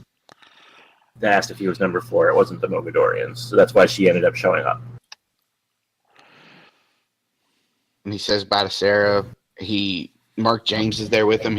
Mark James brought the chest. Or was Oh yeah, Mark was carrying the chest around, wasn't he? Yeah. Because they stored it in an oven at one point, and they come back to a blown fucking kitchen and take it out of the oven. He picks things up and he puts them down. He's the team pack mule. Yep.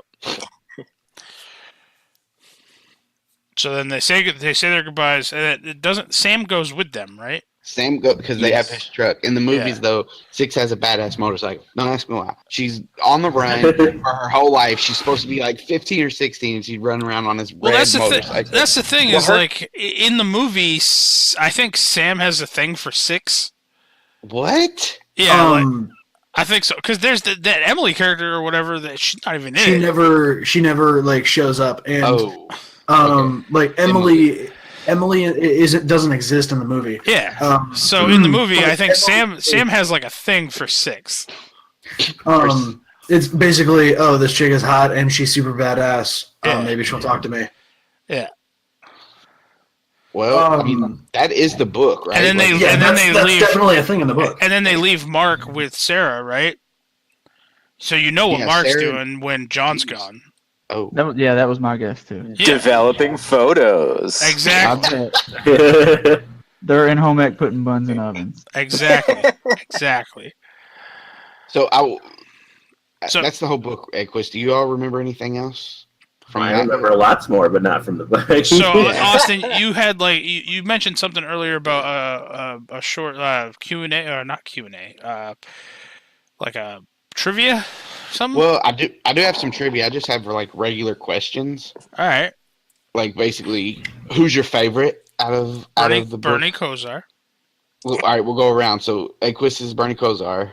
No, Ross. that was me. That was Webby. That was Webby. I know it. I'm leaning towards Sam. I really dug Sam. Like I fucking hated Sam's voice. That's the only reason I hated Sam. Well, I hated all the voices, but like I dug Sam. Mm-hmm.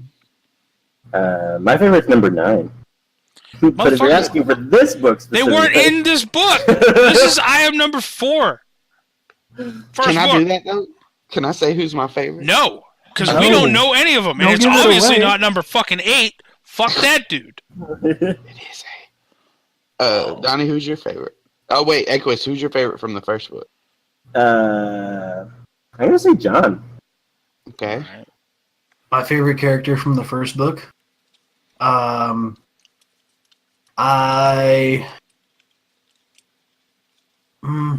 think Henri. I really, really dig Henri.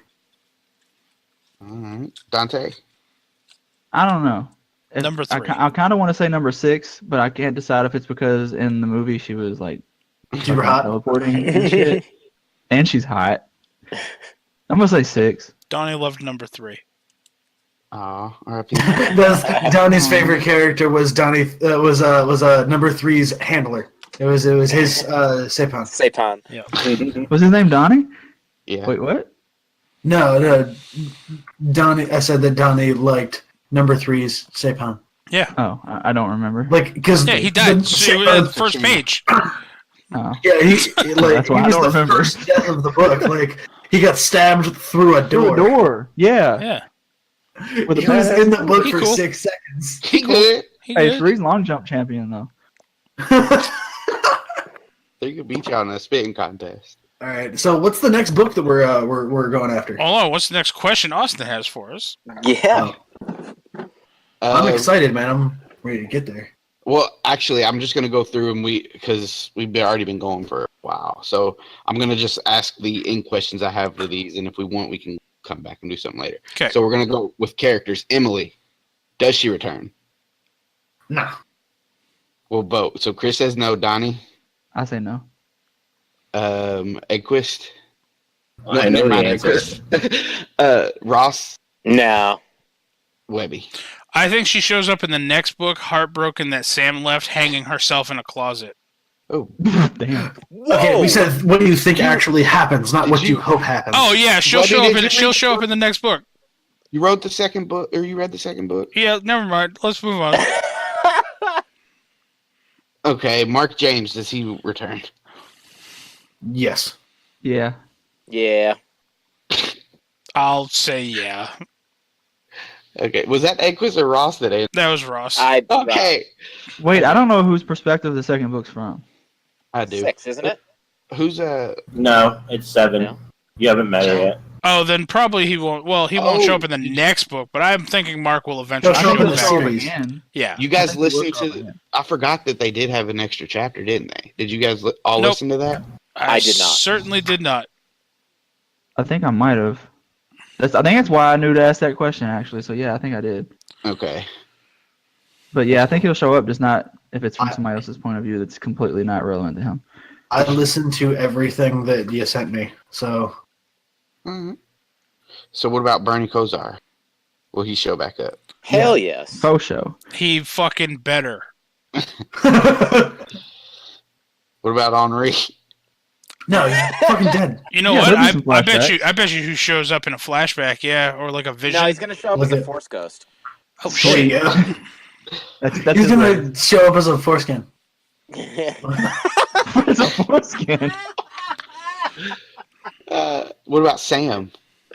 Yeah. But yeah, he's with Sam. he's with John. He has to show back up.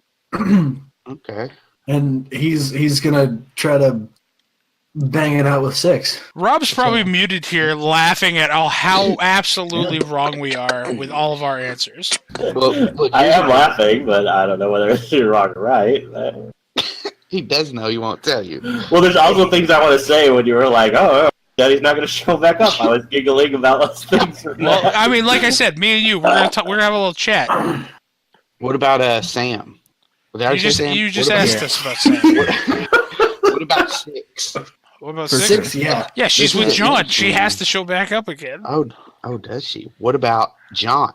Does John show back up? No, Get the fuck out. No. What are we no, he next? does not. Never. Never again. They're And done with I- him. I was gonna ask this question next. Sarah's gonna be done with them when she moves on to 8. Does Sarah come back?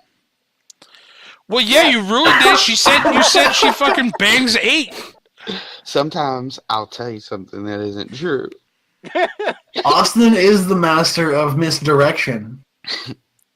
They Sorry, got I me- misspoke. Austin is the master of missing erections. Oh, so she's banging 9.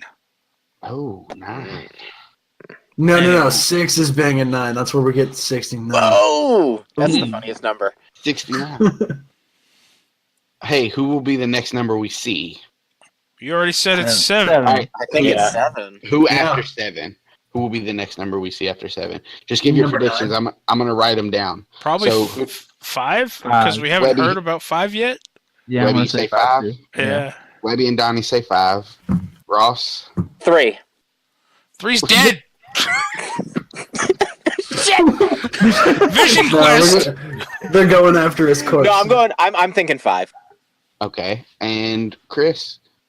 I'll say number 8. Okay. And Chris Fucking says- man whore. Not you, Chris. 8. So this is obviously after 7 because. Yeah. I mean, would you like to know the answer? I know what it is. Yes. Oh yeah. I have No, a feeling it Who might is be after 8. 7? Don't say it. He All can't. right. Say that.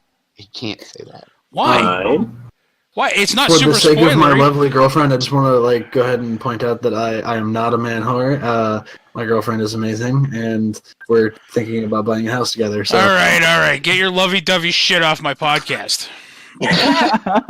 Hey, where's Sam's dad? Dead? Nope. No, abducted. Oh, fuck. Oh, yeah, that's right. He was Abducted. abducted. And probed Dead. thoroughly. Webby can't change your answer. Webby says dead. No, Ross? well, no, I mean, I Everyone forgot else about the says abduction abducted. thing. He's with the Mogadorians. Webby Sam- says dead with the Mogadorians. No, abducted with the Mogadorians. Dead with the monster. Dead I got in- you, Web. All right. dead and abducted with the Mogadorians. Ross. He's abducted. He definitely got abducted. I don't think it was the Mogadorians though. I think he got picked Okay. up by somebody else. All right. Abducted I'm pretty Next, sure Rachel. that he is. by not the Mogs. Did you say next to Rachel? Yep. We went from Ross. Next, Rachel. I thought he was I thought you were talking about Animorphs. I'm not gonna give that away. Donnie, where's Sam's dad? No, we're I skipping think Rachel going to he's, Phoebe. he's hanging out with Waldo. Fuck Waldo. God damn it. Hanging with Waldo. Guy needs a new fucking shirt. And by that, I mean, I think he did get abducted, but maybe not by the Mogadorians. So exactly what Ross said. Exactly. Abducted by not Mogs. That's how I wrote it. Yep. And Waldo. Chris. And Waldo. And Waldo. I think he was. I think he was helping the Lorian when they came to Earth.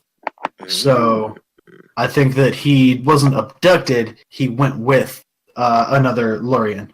Oh, I like that. Well, I knew that he was helping, or at least I thought that was confirmed that he was helping the Lorians somehow. Was it Okay. not? Not to our knowledge. I don't know because they do.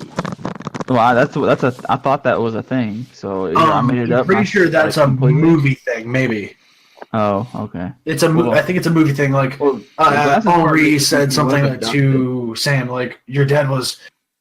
It's because like the fucking like half of the blue rock.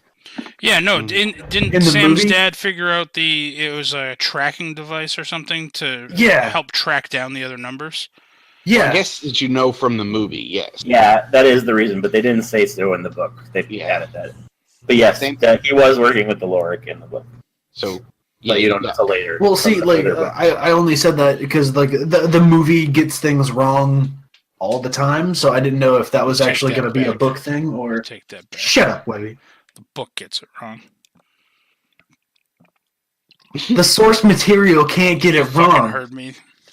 hey, what's your favorite legacy so far from the book? Certainly not fucking flashlight hands. So Webby doesn't have one. No, is that the only legacy? God damn it. Ross? Now I do have a question about flashlight hands. Why are you skipping over me? I don't know. I'm power hungry. I'm sorry. Go ahead. Now, okay. In the movie, This is Austin's podcast now. Austin, grab a Snickers. Here. yeah, like a power hungry little. This episode of you need Simply to Professionals rearrange your brought to you by medulla Snickers. oblongata. Anyway, You got all them teeth. you got all them teeth and no toothbrush. God damn it, Tony. At this point, this conversation doesn't even make sense. No, okay, I have a question Okay. based off the We're movie, like and 6 references deep now. You- Jesus fuck. one of you might have covered it in the book part. I don't know. His flashlight hands in the movie is essentially also a battery to help charge other numbers. Like in the movie, he charges up Yeah. 6. Hit me with your lumen. Yeah, Red Bulls for pussies. I mean, I don't think that was the quote, but sure. Does he even? Yeah, it is. Get It the says Red Bull flameproof? is for Oh. pussies. Does he even get the flameproof stuff in the book? Or in the In the movie? movie, no. No, No. she fucking gets it. Yeah, she can't Yeah. control the weather. She can like But they resist give him all fire. kinds She of has like badass this power, weird though. like force field thing. So did Yeah. he? In the movie? Well, Mm, I think that was an extension. extension of his telekinesis. Was See, it? this is why I stopped watching the movie. But yeah, I mean, it was a good movie because I Let me remember say this. then. I watched the movie before I read any of the books, and I liked the movie. It made me get the books. But after reading the books, I'm like, there's so much. All right, I have my answer. God damn it! What was the question? Okay. What's your favorite legacy so Legacies are dumb. There's my answer. far? Okay, it doesn't have one. Legacies are dumb. That's what he put you down for, and you argued. Yep. Well, I gave up because no one was answering my goddamn question. What was your question? Yes, the Lumen can charge other people. Yes, it All can. right. Then that's probably useful unless you're alone. Can the Lumen charge people in the books? Yes. Yeah, it can. They didn't do it in, I think it's like book 3 before it figures that out, but yeah. And is it, what are you, Echo, someone have to talk to you after this too. All right. Okay. Ross, what's your favorite legacy? Talking to animals. Hey. Yeah, that's good. Yeah. Dr. Doolittle, that shit. Damn right. Dr. Phil and Doolittle. Dr. Phil Doolittle. Phil Doolittle. Dante. Are we accepting things that were in the movie that weren't in the first book but are in the next ones? If it's in the movie, sure, say it. If teleportation is one of them, then that's my favorite one. Well, That was 6's. Yeah, that's 6's legacy. But was that in the book? I don't think that was actually her She wasn't- legacy. That wasn't turn invisible and do minor teleportation in the. She can't do the anything. No, not in the book. It's She somebody did in the else. first that- book. See, I don't think she necessarily. I don't think they said it was Yeah. teleportation in the movie either. She just definitely went invisible, and I think she was just super athletic. And she's really fast. Yeah. So, like, because I first thought it was teleportation too. I think Well, it was in just the- in her the movie, going she in and out of definitely- invisibility all the time. In the movie, she definitely teleports. It looks like it, Donnie. I promise. I watched it like. I went So back did and I. watched it. So did I. It does Austin look went like she frame by teleported. frame. In the movie, they And don't even just- say she can go he invisible. did They the just make it math. look like she's He- teleporting. I know they do. I agree. I But- think they took a legacy and put it on the wrong person. Well, they but did. Do I that don't with know. with I don't The know flame. anything fucking about fire the resistance. future. Yeah. Yes. Okay, well, anyways, that's obviously it's not applicable. So I'm gonna say that I guess the telekinesis part where you can make people fly. I like that. Like when his dad just was throws I him. thought I didn't think that was a legacy. I thought that was just a power everybody got. Everybody gets telekinesis. Yeah, but That's not a legacy. no, it's just Screw a that. trait. All Yeah, right, Wait, did- invisibility. Shit, third choice. there you go. Did Henry Gold have telekinesis? Henry, you know? Oh no, he didn't. He's not a. He's a Sapon. Right. He doesn't have powers. Yeah. So telekinesis is special. It is special. But they're saying it's not a legacy. I guess. Yeah, it's not. Everybody gets it. It's like I like their standard power, Austin. I think that's the coolest one they showed in the book. I didn't say. Well, I'll put it on Okay, here. legacy. I'll pick Communist. invisibility since it's got to be a legacy. I'll say invisibility and teleporting because I know it's a thing. I can't spell telekinesis. TELE. Just put TK. TK. Done. Equus, you can say what's your favorite one from the. From the first book. It's Yeah. It's what? It's weather control. Yeah. Underrated John- superpower. My favorite overall is John's. Yeah. Lumen. You know what I mean? No. Flashlight hands? His most. No, in the book one, it's weather control. But overall, for the series, John's main power is my favorite one. I know what it is, but I won't say it on here. Alright. Dong power. He's got that long dong. They call him long dong silvers. Come here, dick. I did have trivia, but it's stuff that's already kind of been answered. You guys have any predictions? Did you ask Yes. Chris what his favorite? Yes, but I think they're wrong. Oh yeah, Was- Chris, what was your favorite? Oh, so kind of you to remember me. Thank you. You're welcome. My favorite legacy. Let's just go ahead I and figured mute you him was just now. gonna go ahead and say it. I figured you was just gonna come in and go ahead and say it. So I figured he was gonna say it when you asked Edquist for his. Now he's I'm not friends talking. with a bunch of Now assholes. he's not talking. Look at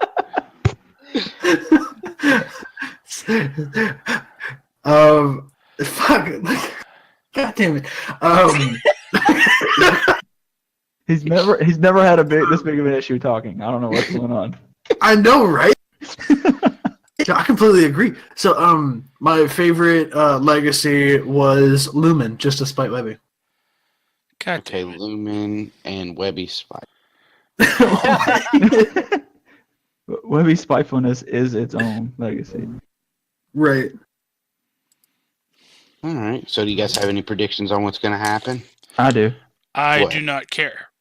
I think Sarah and Mark get together, and I Hell think yeah. John and Six get together. Nah. Sam I'm and not gonna. Six. That's just what I think. I don't know. I haven't read the other ones, but Donnie says Sarah and Mark get together, and Six and John. Chris says shit gets worse before it gets better. Okay, that's wrong. This is the only book that doesn't do that. It all I I have an important prediction that you can ask From us. here on in, it's smooth sailing. Okay. By the end of the series, how many numbers do we think are left? Okay. 4. Let's do Less that. than half. I'm gonna say 3. Webby says 3 numbers are left. Let Do me you do want to some quick guess math. which ones they are? No. It's just flat no. How many numbers are left? All right. Donnie, what'd you say? I said 4, but I think I'm gonna go and say 3 because I didn't think about the math part. There's only 7 left. Webby said 3. Is there only 7 left? There's only 9 altogether. Wait, what are you tapping on, man? 3 are Just dead. six. So Sorry. it leaves 6. I think 4 is a good number. 4? I'll say 4. Yeah. Ross. I'm gonna say 2. I like 3, but I feel like 2. Okay. And Chris? Oh, I'm sorry. Could you repeat the question? How many numbers are left at the end of the series? Thank Pick a number between 1 and 6. I think that 4 of them is going to tie it back into 4. You know, because he is number 4, and there are 4 left at the end, etc. Okay. Let's see where you're going from here. Now, Eggquist, you haven't read the Random last number. book, right? I haven't, but my answer would give a lot away. Now, shit, I was gonna try None. The Mogadorians get them. I was gonna try to preface it so it wouldn't give anything away. But Fuck it. What's your answer, Aquis? My answer of how many I think of the numbers are left at the end? Yeah. 10. What? okay. There's only fucking 9 of them. That hit home for Donnie. Good job. That definitely hit home. I love how That was- Eggquist swerves. Wait, okay, is I one do of it- is one of the fucking stupid ass numbers legacies turning other people into fucking numbers? No, but I think they're gonna have babies. Fuck. Oh. Ooh. So there might be more. Oh man, I'm not even. Also- I'm not. Mandalorian Think hybrid. they will have babies. So I'm not even. I'm gonna take my 4 away, and I'm just gonna say they're gonna have babies. Question mark. So I'll put number 4 / baby. Anyways,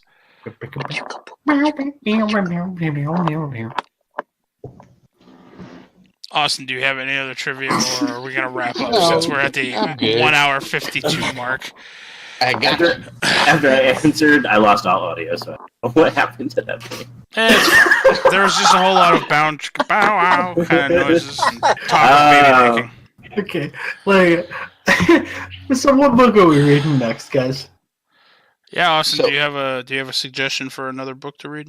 Well, I'm not reading the second in the there series. is that is the second question. Do you guys want to keep reading this, or do you want to go to something else? I give Let's do you something already new. broke my heart. Said they're not making any more movies of this. I give 0 shits about the story now. I don't think You what? Webby could sit What? through the same dude reading the next book. No, fuck that guy. It's a girl Yes. that reads the next book. All right, Yeah. I might be interested. You have So, my intrigue. Webby, Calm down, continue Webby. or no I'm continue? desperate.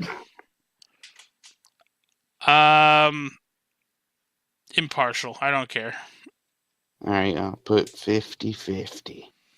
Ross. Ditto, impartial. I wouldn't mind finding out what the hell happens, but yeah. Okay. Donnie. I'm gonna read them regardless. Okay. Chris.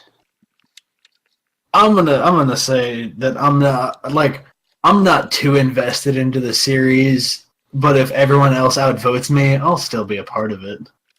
Okay. Doesn't want to. No. Eggquist, you have one more. I mean, one more is like, you might as well. Like, Well, yeah. I mean, eventually I'm going to read the last one. I think I just forgot about it because it wasn't out at the time I finished the other ones, and I was just like, okay. So I guess the real question is, do you want to continue with this series for this book discussion, or do you want to go on to a different book? I've already read all the books at the last, so I will let other people decide that. Because it's not going to take too much effort on my part, because I've already read them. So. God damn it. okay, so, I mean, that does go down to Donnie saying yes. Or, well, Austin, One you vote. didn't vote. Huh? You didn't vote. I'm going to abstain just like Eggquist. I've read them all. So. All right. So I guess that means Chris says no, Donnie says yes. Donnie says yes, and you and Ross say 50-50. So Yeah, it really comes So down to... God damn it. Yeah. So, Austin, since this was your idea, the tiebreaker falls on you. well, like, I don't want to make you guys read books that you don't want to Tell you read. what, because this is a series that we could revisit later. Like, we could take a break from this and then move on to something else and then come back to the second book. Hey, Austin. Just to cleanse the palate. Yeah.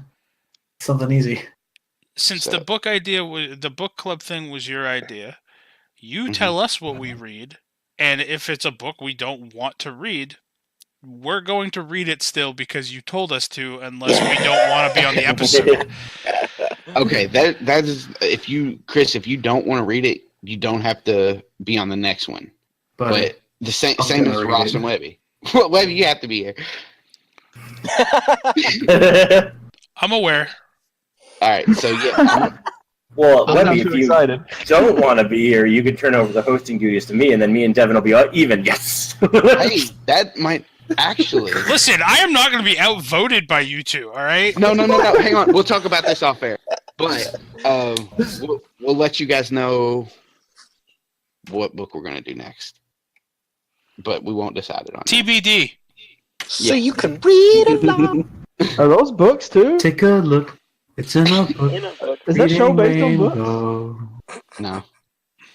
Oh. You know, Playboy is mostly all articles now. Right. Hustler. Butterfly Don't even in show the the boobs. sky. I'm making Anyway, y'all read that. So we're going to end the episode here, folks. Take a look. All right, Chris, we're going to get sued by fucking PBS or some shit. Hey, man, it's a cover. All right.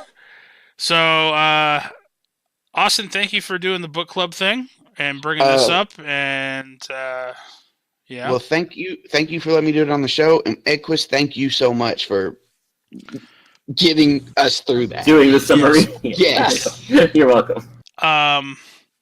So let's start with. You're welcome. Thanks, Let's Chris. start with Chris. Chris, where can people find you on the internet, sir? You guys can find me on Instagram at DMP_Chris. Okay, do you have a Twitter or anything you want to? I mean, like, I do have a Twitter, but I'm not really active there, so Alright, it's so easier to find me on Instagram's Instagram. All right. Yeah. Donnie, what about you? Where can people find you on the internet? They can find me at Jax Forest Walker, all one word. God damn it. You guys can Make sure find to me on send every Backpage. complaint to that account. Austin, where can people find you? You guys can find me on Yeah, we all understood that. Edquist, where can people find you? You can find me in town of Salem getting hung by stupid bitches. God damn it. God. Rob, get off Town of Salem. You're addicted. You have a problem. We've talked about this. This whole thing has been a ruse. This is actually an intervention. For He's you, already Rob. had an intervention. We already had one of those. And he convinced half the people there to play Town of To go Salem play, with him. yep. It was a really bad one, all right? That's not how interventions work. God. All right, Look at Ross, the- where can look at the people find Discord you? right now. Discord. They can find me at rossmalcolmboy.com, on Instagram at ross_boy. All right, and as always, like Donnie said, you can follow me on Twitter at Jax Forest Walker, all one word. Also playing Town of Salem with Rob, Confessor. What's your Twitch, Rob? Twitch.tv/ConfessorX. That one. And so thank you guys for joining us tonight, and thank you all out there for listening. I gotta pull up the outro music so everybody can just talk over it anyway. And as always, fuck Booster Gold. Fuck Booster Gold. Go. Let's just go ahead and mute Chris through this. And the outro music. So who wants to go play Town of Salem? I'm Sell me down. on it right now. Go. Actually, I don't own it, so I can't. It's free. do that. Sell Oh, really? me on Okay. it. Not through Steam, you can play the internet version. Dun. We're not at that part yet, Ross. I don't know your own song. It's sad. That was me. Alright, guys, I'm going to bed. I love you guys. This has been a lot of fun, and I'm sorry that I was so disrespectful.